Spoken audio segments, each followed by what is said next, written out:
এরপরে প্রশ্ন দেখতে পাচ্ছি ফারহান আহমেদ, আপনি জানতে চেয়েছেন আমার ছেলের নাম রাখছি আব্দুল্লাহ আল আবিদ, নামটা কেমন? খুব চমৎকার নাম বোন, কারণ রাসূল করিম সাল্লাল্লাহু আলাইহি ওয়াসাল্লাম বলেছেন সবচাইতে উত্তম নাম হলো আব্দুল্লাহ এবং আব্দুর রহমান। আব্দুল্লাহর চাইতে উত্তম নাম পৃথিবীতে আর নেই, আব্দুল্লাহ এবং আব্দুর রহমান।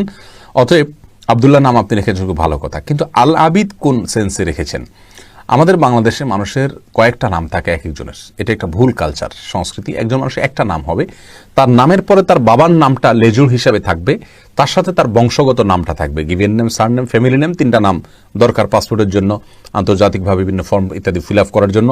সেই হিসাবে আপনি সন্তানের জন্য একটা নাম চুজ করেন আব্দুল্লাহ, তার বাবার নামের একটা অংশকে তার নামের সাথে জুড়ে দেন, এরপরে তার ফ্যামিলিতে কোনো বড় কোনো মা, তার বংশের কোনো পরিচয় থাকলে সেটাকে যোগ করে দেন। ফর এক্সাম্পল, আবদুল্লাহর বাবা যদি মোহাম্মদ হয় তাহলে আবদুল্লাহ মোহাম্মদ, আর যদি বংশ যদি চৌধুরী হয় তাহলে আবদুল্লাহ মোহাম্মদ চৌধুরী। এটা হলো নাম রাখার ক্ষেত্রে সুন্নাহ সম্মত আপনার ফরম্যাট, কিন্তু আমরা মানে অর্থহীনভাবে রাখি। আবদুল্লাহ আল আবিদ, আল আবিদের অর্থ হলো আবিদ বংশের ছেলে আবদুল্লাহ, কারণ আরবিতে নামের শেষে যদি আল থাকে তার মানে হলো এটা বংশকে মিন করছে। আপনি আব্দুল্লাহ আল আবিদ রাখার মানে হলো আবিদ বংশের ছেলে আব্দুল্লাহ। আসলে কি তাই? বাস্তবতা তা না, যার কারণে এটা একটা ভুল।